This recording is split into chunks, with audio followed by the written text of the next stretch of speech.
Hello everyone, मैं आपकी हिंदी अध्यापिका दिव्या। आज हम करेंगे कक्षा 10 की पुस्तक कृतिका का पाठ 1 माता का आंचल। इसके लेखक है शिव पूजन सहाय। प्रस्तुत पाठ में लेखक ने माता के आंचल में ममता और वात्सल्य प्रेम का सजीव वर्णन किया है। इस पाठ में पूरे लेखक ने अपने माता और पिता द्वारा जो उनको प्रेम दिया जा रहा है उसका बड़ा ही मार्मिक चित्रण किया है।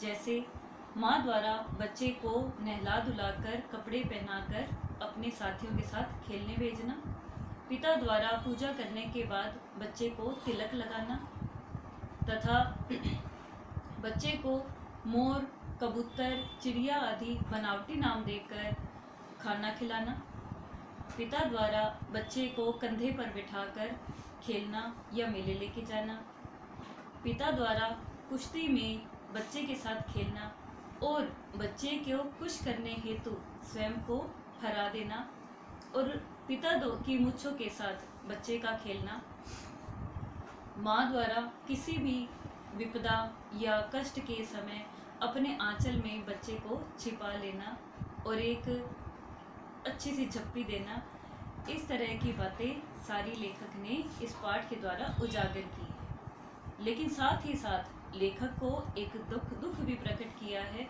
कि जो पहले के समय में प्राकृतिक खेल बच्चों के होते थे वो आज के समय में नहीं है। जैसे पालकी बनाना और खेती करना, समधी बना लेना या फिर पूरी बारात का वर्णन करना, घर के टूटे फूटे सामान का उस खेल के अंदर प्रयोग करना, इस तरह के प्राकृतिक खेल लेखक के समय में खेले जाते थे। लेकिन आज की ग्राम्य संस्कृति और शहरी संस्कृति दोनों में ही पहले के समय से काफ़ी अंतर आया है। लेखक ने इधर आंचलिक लोकगीतों का भी वर्णन किया है और आंचलिक शब्दों का प्रयोग करते हुए उन्होंने कई ऐसे गीतों का भी वर्णन किया है जो कि बरखा का या फिर पालकी ले जाते समय कई तरह से वहाँ उस समय का वर्णन कर रहे हैं।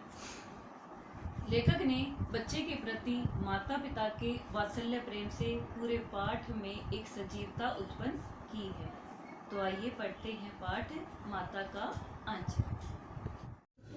डियर स्टूडेंट्स, तो हम शुरू करते हैं आपकी पाठ्य पुस्तक कृतिका भाग 2 का पाठ 1 माता का आंचल, शिव पूजन सहाय द्वारा रचित।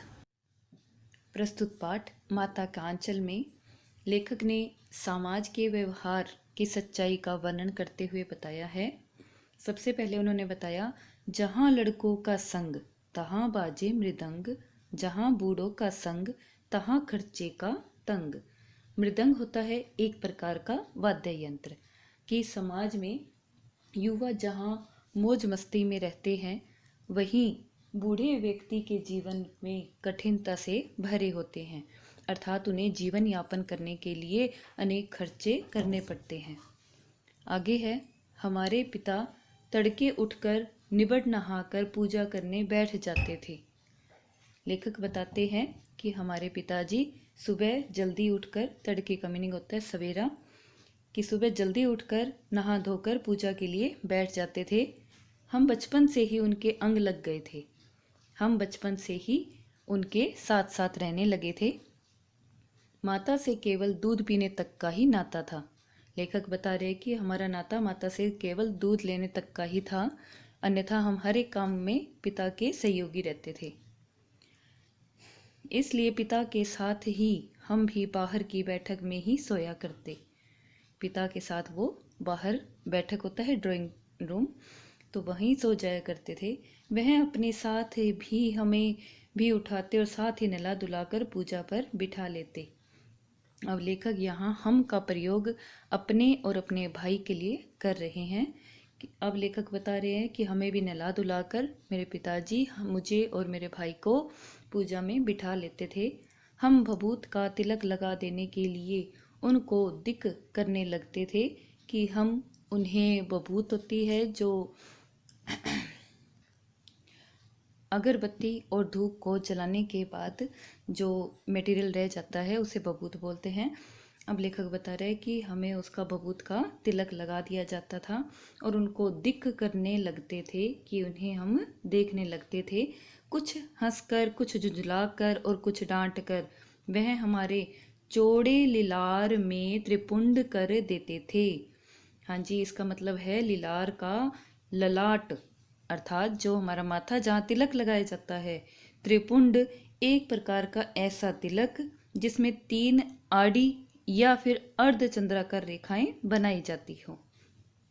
तो कुछ हंसकर, कुछ झुंझलाकर, कुछ डांटकर वह हमारे माथे पर 3 आड़ी या चंद्राकार रेखाएं लगा देते थे।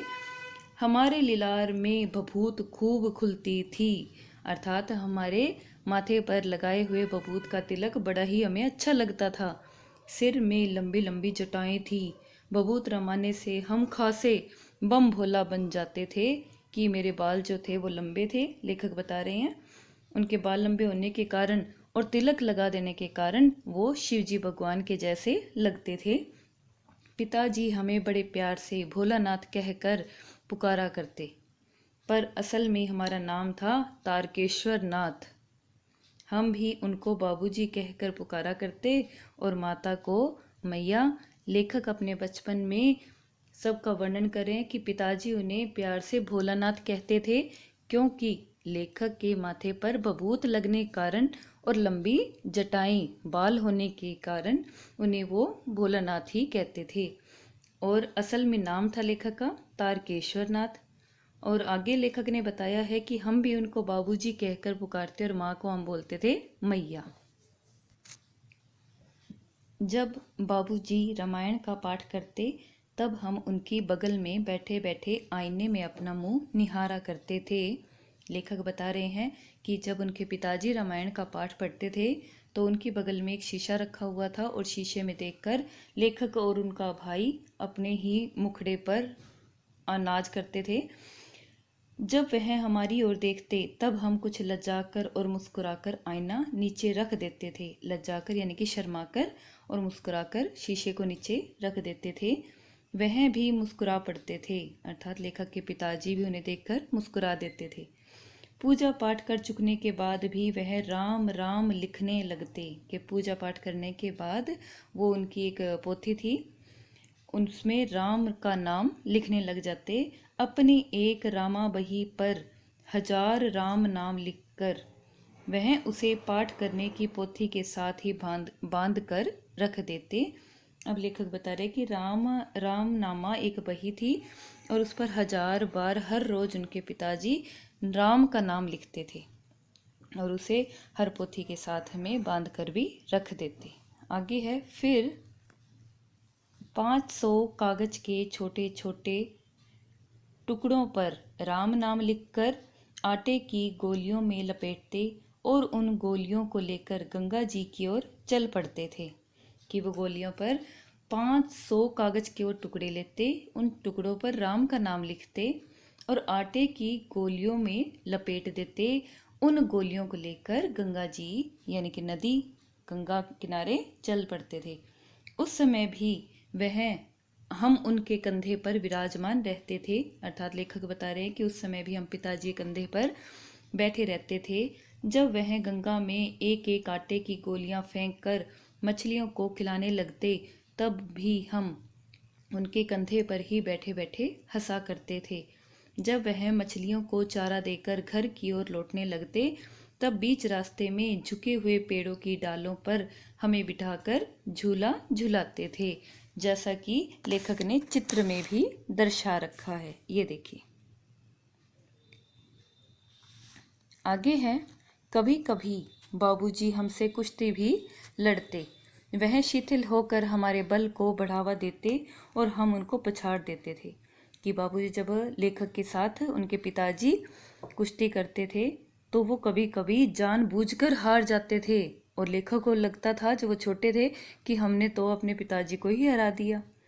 वह उतान पड़ जाते, अर्थात पीठ के बल गिर पड़ते।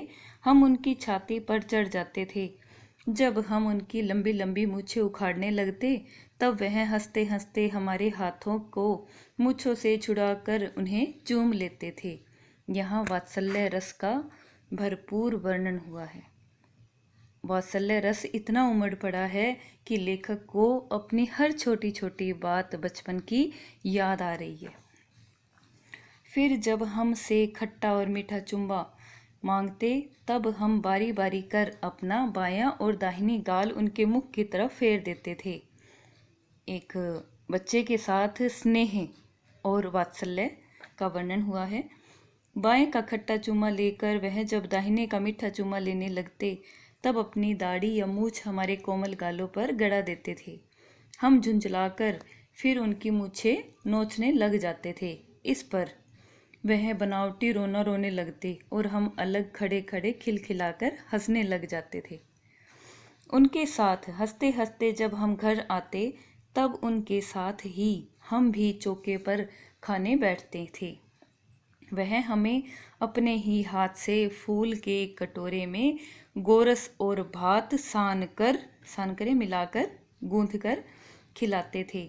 जब हम खाकर अफड़ जाते यानी कि भर पेट खाना खाकर उससे भी अगर अधिक खा लिया जाए तो पेट हमारा अफड़ जाता है। वैसे ही लेखक बता रहे हैं कि हम भी उसे खाकर अफड़ जाते। तब मैया थोड़ा और खिलाने के लिए हड करती। लेखक को छोटे के समय उनके माता पिता कितने प्यार से उन्हें खाना खिलाते थे उसका वर्णन कर रहे हैं। वह बाबूजी से कहने लगती, आप तो 4-4 दाने के कोर बच्चे के मुंह में देते जाते हैं। इससे वह थोड़ा खाने पर भी समझ लेता है कि हम बहुत खा गए। आप खिलाने का ढंग नहीं जानते। बच्चे को भर मुंह कोर खिलाना चाहिए। अर्थात हाथ में कोर होता है बेटा, हाथ में आया हुआ अनाज, तो वो कोर बनाकर बच्चे के जब मुंह में डालते थे तो उनकी मैया को लगता था कि उनके पिताजी ने उनको कम ही खाना खिलाया है। तो उनकी माताजी एक डायलॉग भी मारती थी, वो लिखा गया है आगे, जब खाएगा बड़े बड़े कोर तब पाएगा दुनिया में ठोर। अर्थात जब बड़े बड़े पीस, कोर मतलब पीस, कोर खाएगा तभी वह दुनिया में अपना स्थान, एक अपना अस्तित्व जमा पाएगा। आगे वो बताती है, देखिए मैं खिलाती हूँ। अब लेखक की माँ उनके साथ अपने वात्सल्य प्रेम को दर्शाते हुए उनको खाना खिला रही है और उनके पिताजी से कहती है कि देखिए मैं खिलाती हूँ। मर्दुए क्या जाने कि बच्चे को कैसे खिलाना चाहिए। मर्दुए अर्थात जेंट्स, मर्द, कि मर्द को नहीं पता कि बच्चों को कैसे खिलाना चाहिए, वो सब औरत को ही पता होता है। और महतारी के हाथ से खाने पर बच्चों का पेट भी भरता है। महतारी अर्थात माता के हाथ से खाने पर ही बच्चे का पेट अच्छे से भरता है। ये लेखक की माता का मानना है। आगे, यह कह वह थाली में दही भात सांती और अलग अलग तोता मैना कबूतर हंस मोर आदि के बनावटी नाम से कोर बनाकर यह कहते हुए खिलाती जाती कि जल्दी खा लो नहीं तो उड़ जाएंगे। पर हम उन्हें इतनी जल्दी उड़ा जाते थे कि उड़ने का मौका ही नहीं मिलता था। कि जब उनकी माँ अलग अलग पक्षियों के नाम लेकर कहती थी कि ये कोर, ये पीस तोते के नाम का, जल्दी खा लो नहीं तो तोता ले जाएगा, जल्दी खा लो नहीं तो मैना ले जाएगी। तो इसलिए लेखक बता रहे कि हम वो इतनी जल्दी खा लेते थे कि और किसी को उड़ाने का या और किसी को खाने का मौका ही नहीं देते थे। आगे लेखक बताते हैं, जब हम सब बनावटी चिड़ियों को चट कर जाते थे तब बाबूजी कहने लगते, अच्छा अब तुम हो राजा हो, जाओ खेलो। अब लेखक कह रहे हैं कि जितने बनावटी चिड़ियों के नाम उनकी माता लेती थी, जैसे कि तोता मैना कबूतर हंस मोर, इन बनावटी नाम के टुकड़े वो और उनके भाई खाकर चट कर जाते, खा लेते और उसके बाद उनके पिताजी उनको कहते कि अब तुम राजा हो, जाओ खेलो। बस हम उठकर उछलने कूदने लगते थे। फिर रस्सी में बंधा हुआ काठ का घोड़ा लेकर नंग धड़ंग बाहर गली में निकल जाते थे। जब कभी मैया हमें अचानक पकड़ पाती तब हमारे लाख छटपटाने पर भी एक चुल्लू कड़वा तेल हमारे सिर पर डाल ही देती थी। एक चुल्लू, एक हाथ को जब इस तरह से हम लेते हैं तो उसे एक चुल्लू बोलते हैं। कड़वा तेल, सरसों का तेल। तो उनकी मैया उनके अनेक मना करने के बाद भी उनको पकड़ के उनके सिर में सरसों का तेल लगा देती थी। हम रोने लगते, बाबूजी उस पर बिगड़ खड़े होते, पर वह हमारे सिर में तेल बोथ कर हमें उबट कर ही छोड़ती थी, अर्थात बहुत ज़्यादा वो तेल उनके सिर में लगा देती थी। फिर हमारी नाभि और लिलार में काजल की बिंदी लगाकर चोटी गूंथती और उसमें फूलदार लट्टू बांधकर रंगीन कुर्ता टोपी पहना देती थी।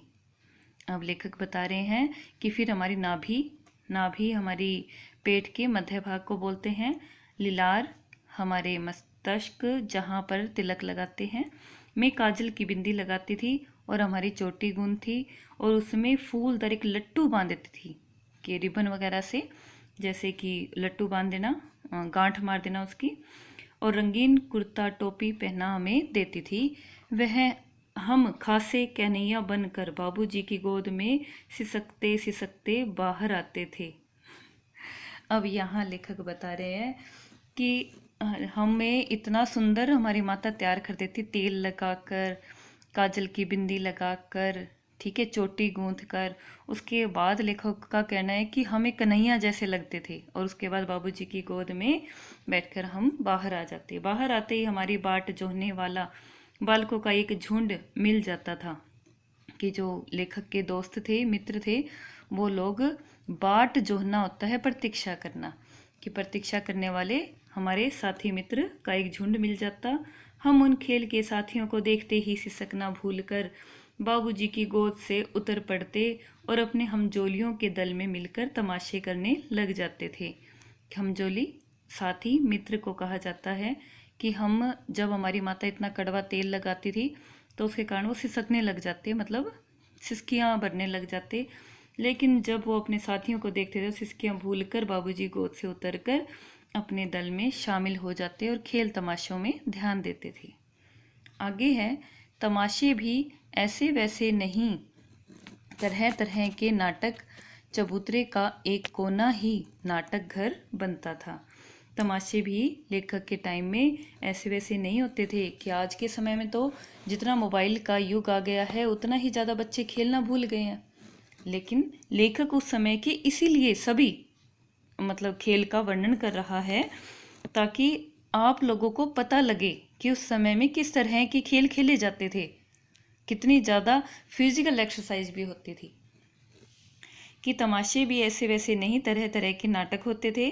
चबूतरे का एक कोना भी, हमारे घर में जो चबूतरा होता है बेटा, किसी भी पेड़ या फिर कहीं पर थोड़ी सी ऊंची जगह पर मंच तैयार करना, तो उसे चबूतरा बोलते हैं। बाबूजी जिस छोटी चौकी पर बैठकर नहाते थे वही रंगमंच बनती। उसी पर सरकंडे के खंभों पर कागज का चंदोआ तान कर, चंदोआ होता है शामियाना जो हम शादी ब्याह के समय तानते हैं, वही। मिठाइयों की दुकान भी लगाई जाती, कि नकली की मिठाइयों की दुकान भी लगाई जाती थी। उसमें चिलम के खोंचे पर कपड़े के थालों में ठेले के लड्डू, चिलम जो हुक्के में भरी जाती है उनके खोंचों पर कपड़े के जो थाले होते थे उनमें से ठेले के लड्डू, यानी कि लड्डू किसका रूप देते थे, चिलम जो थी उनको लड्डुओं का रूप दिया जाता था। जो पत्ते थे पेड़ों के उनको पूरी और कचौरियों का रूप दिया जाता। गिल्ली मिट्टी की जलेबियाँ, फूटे घड़े के टुकड़ों के बताशे, सफ़ेद रंग के बताशे होते हैं जो कि मिठाई के अंदर ही आते हैं, मीठे होते हैं बेटा, खांड के बने होते हैं। तो आदि मिठाइयाँ भी सजाई जाती।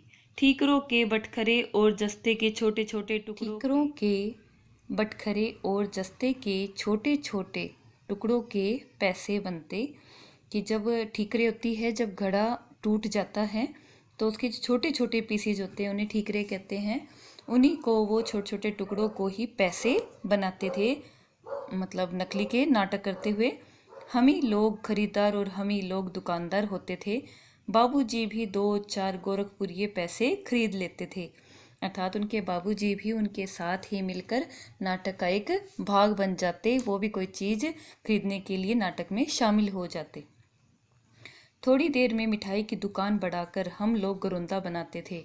मिठाई की दुकान बढ़ाकर यानी कि मिठाई की दुकान बंद करके हम लोग एक घरुंदा घर बनाना शुरू कर देते थे।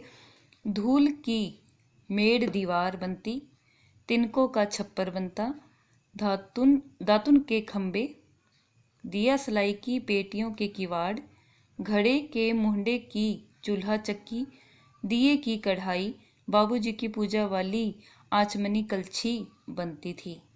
हाँ जी, अब देखिए इसमें धूल की मेड़ दीवार बनती कि धूल को या मिट्टी को एक तरफ जब इकट्ठा कर दिया जाता था तो उसको एक दीवार का रूप देते थे, और तिनकों का हम छप्पर बनाते थे। इस प्रकार एक घर बनता था।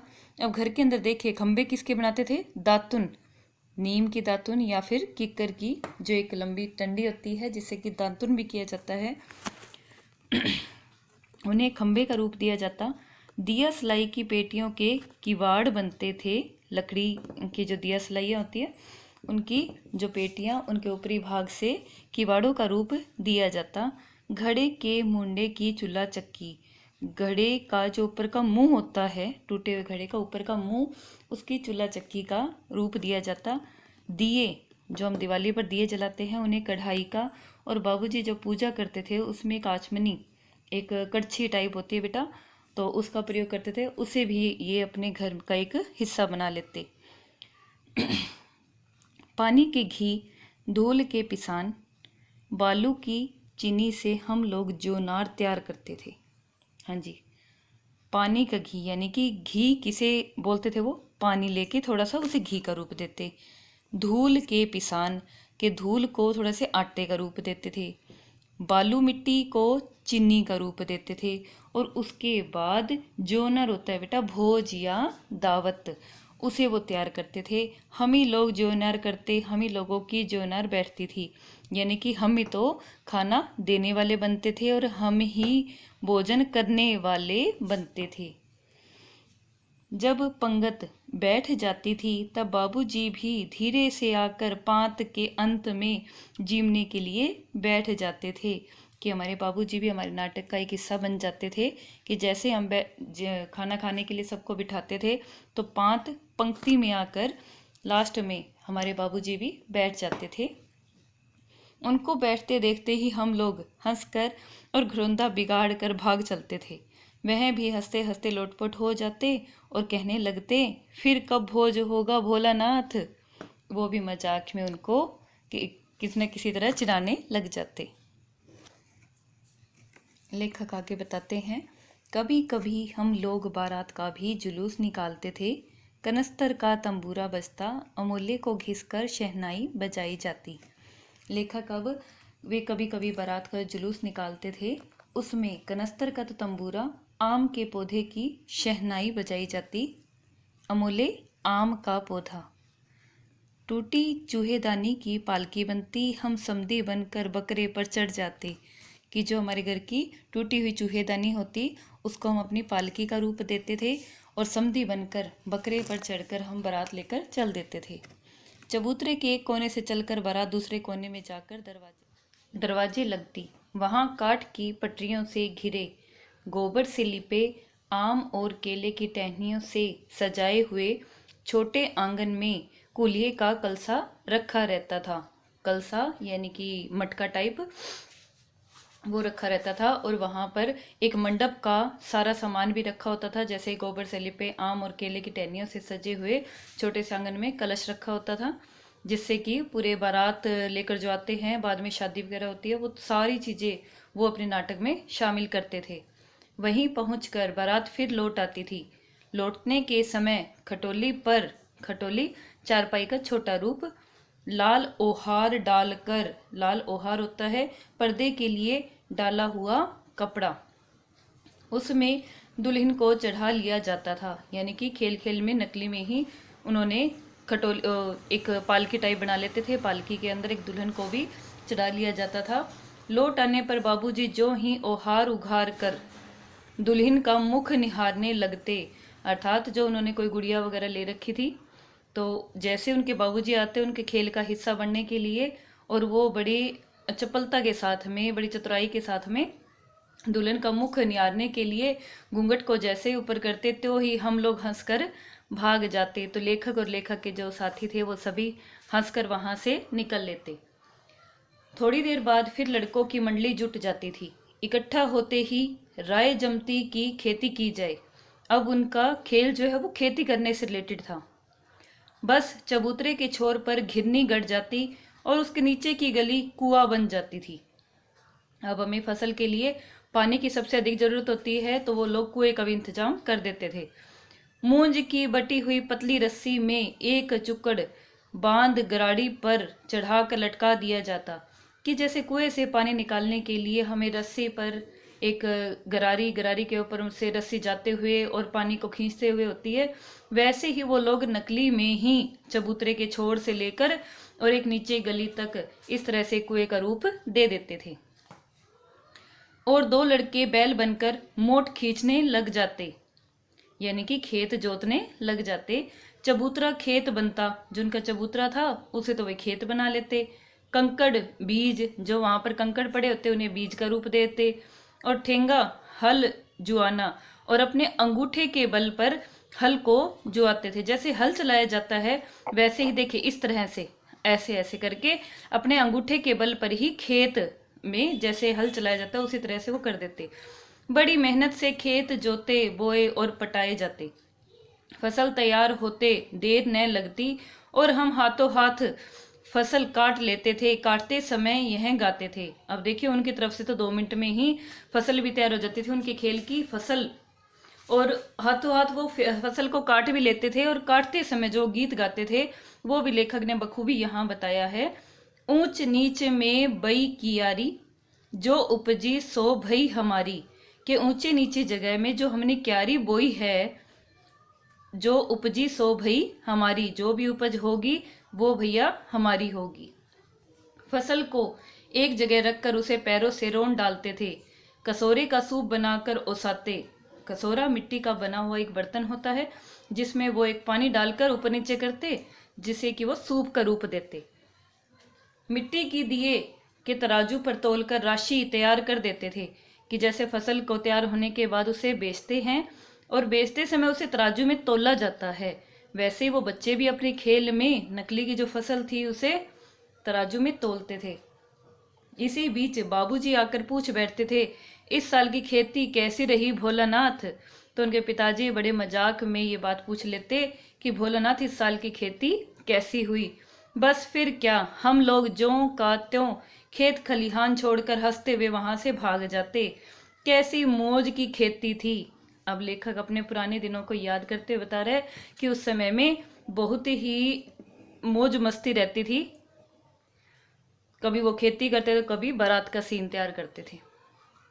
आगे है, बस फिर क्या, हम लोग ज्यों का त्यों खेत खलिहान छोड़कर हंसते वहां से भाग जाते। ऐसे ऐसे नाटक हम लोग बराबर खेला करते थे। बटोही भी कुछ देर ठिठक कर हम लोगों के तमाशे देख लेते थे। बटोही वहां से आने जाने वाले लोग, तो कहते हम ऐसे ऐसे नाटक जो बार बार खेलते रहते थे और आने जाने वाले लोग हमारे इस तमाशों को देखते रहते थे। जब कभी हम लोग ददरी के मेले में जाने वाले आदमियों का झुंड देख पाते तब कूद कूद कर चिल्लाने लगते थे, चलो भैया ददरी सातू पिसान की मोटरी।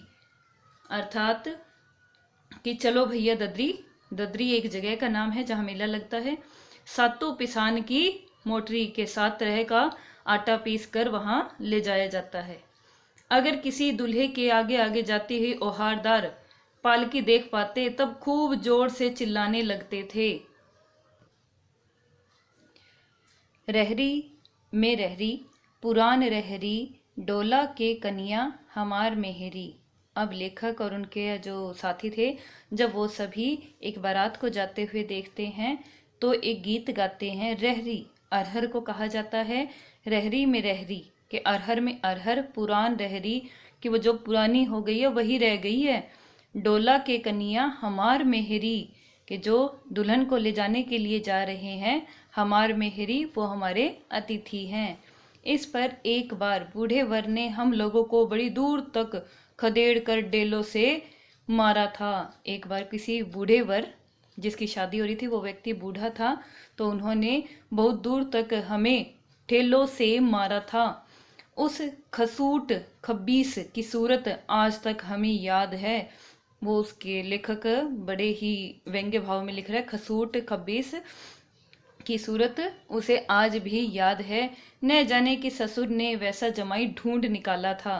अर्थात उसे कहने का मीनिंग है कि जब वो बूढ़ा व्यक्ति जो था, जो वर बनकर जा रहा था, तो उसके लिए वो कहते हैं किस ससुर ने उसके जैसा जमाई ढूंढ निकाला था। अर्थात वो व्यक्ति अच्छा नहीं मान रहे थे। वैसा घोड़ मुहा आदमी हमने कभी नहीं देखा कि घोड़े जैसे मुख वाला आदमी हमने ऐसा कभी नहीं देखा था। अर्थात उस व्यक्ति का जो व्यवहार था वो बड़ा ही गंदा था, इसलिए लेखक ऐसा लिख रहे हैं। आम की फसल में कभी कभी खूब आंधी आती है। आंधी के कुछ दूर निकल जाने पर हम लोग बाग की ओर दौड़ पड़ते थे। वहां चुन चुन कर घुले घुले गोपी आम चावते थे। एक तरह का आम बताया है लेखक ने इधर, तो वो आम के खेतों में जाकर गोपी आम खाते थे। एक दिन की बात है, आंधी आई और पट पड़ गई।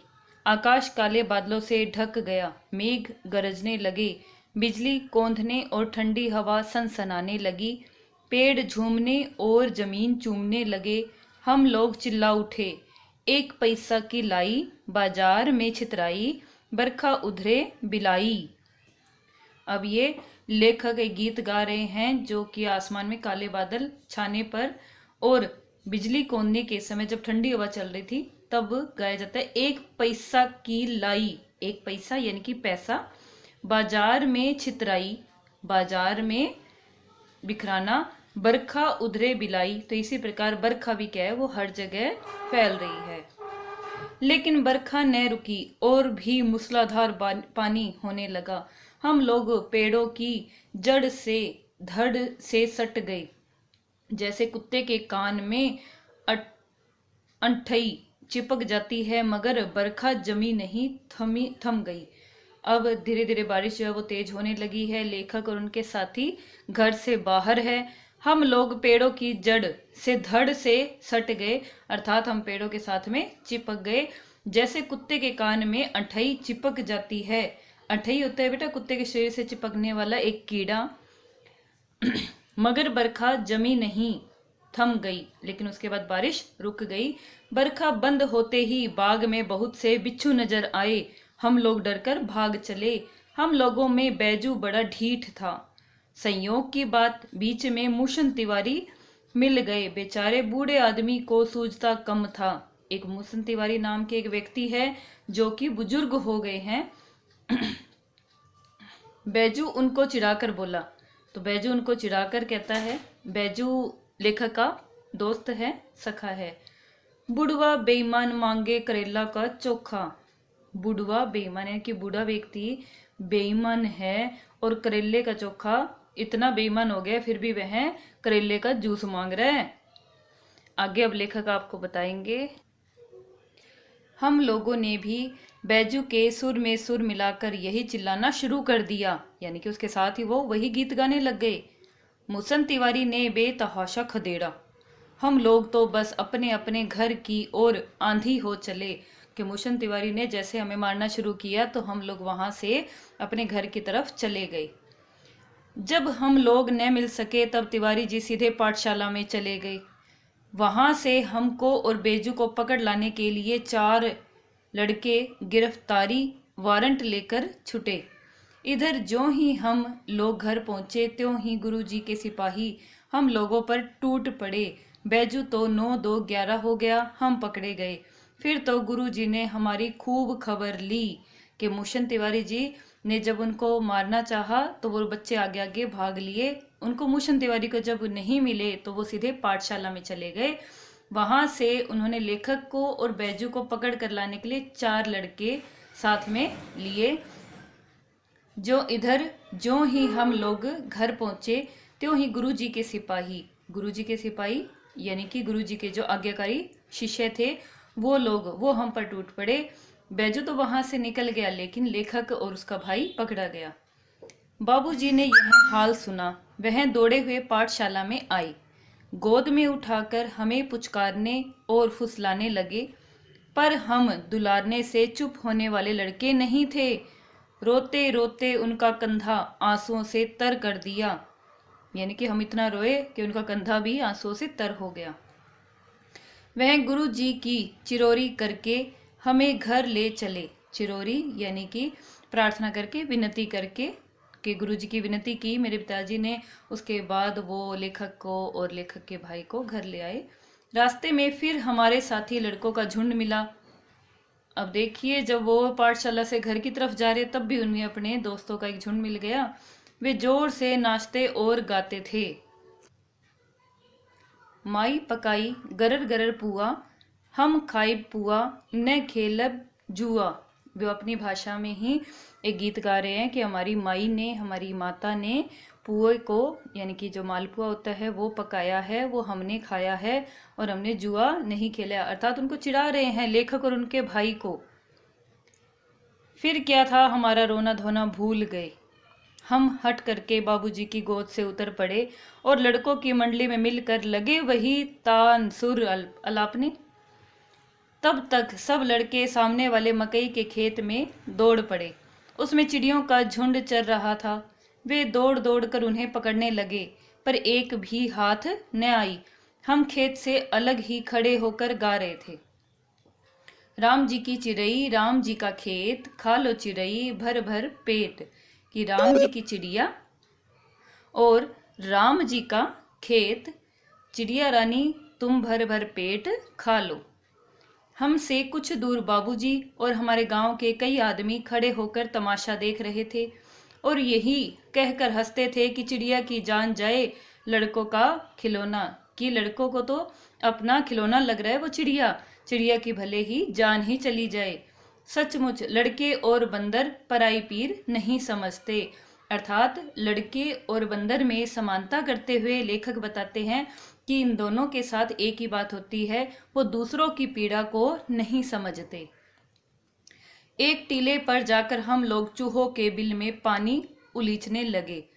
अब एक टीले पर वो चले गए, वहां पर एक चूहे का बिल देखा। उन्हें लग रहा था कि चूहे का बिल है, तो वहां चले गए और उसमें पानी डालने लगे। नीचे से ऊपर पानी फेंकना था। हम सब थक गए। तब तक गणेश जी के चूहे की रक्षा के लिए शिव जी का सांप निकल आया। अब देखिए, जिसे वो चूहे का बिल समझ रहे थे उसमें से सांप निकल आया। रोते चिल्लाते हम लोग बेतहाशा भाग चले। कोई ओधा गिरा, कोई अंटा चिट, किसी का सिर फूटा, किसी के दांत टूटे। सभी गिरते पड़ते भागे। हमारी सारी देह लहू लुहान हो गई। पैरों के तलवे कांटों से छलनी हो गए। जब उन्होंने सांप को देखा तो किस तरह से सारे भागते हुए गए हैं। उनके पैरों के तलवे जो है कांटों से छलनी हो गए हैं। पूरे शरीर से गिरने पड़ने के कारण रक्त भी आने लगा। हम एक सुर में दौड़े हुए आए और घर में घुस गए। उस समय बाबूजी बैठक के उसारे में बैठकर हुक्का गुड़गुड़ा रहे थे। उसारा होता है बेटा बरामदा, लोबी। अब आगे लेखक बताते हैं कि जब हमने सांप को देख लिया तो हम दबे पांव वहां से भाग निकले और एक सुर में ही दौड़ते हुए आए, घर के अंदर घुस गए। बाबूजी हमारे बैठक के बरामदे में बैठकर हुक्का पी रहे थे। उन्होंने हमें बहुत पुकारा, पर उनकी अनसुनी करके हम दौड़ते हुए मैया के पास ही चले गए। जाकर उसी की गोद में शरण ली। अब देखिए, यहाँ माँ की ममता का वात्सल्यपूर्ण ढंग से जो वर्णन किया है लेखक ने, बताया है कि जब हम लोगों ने सांप देखा, हम लोग बोझा डर गए थे।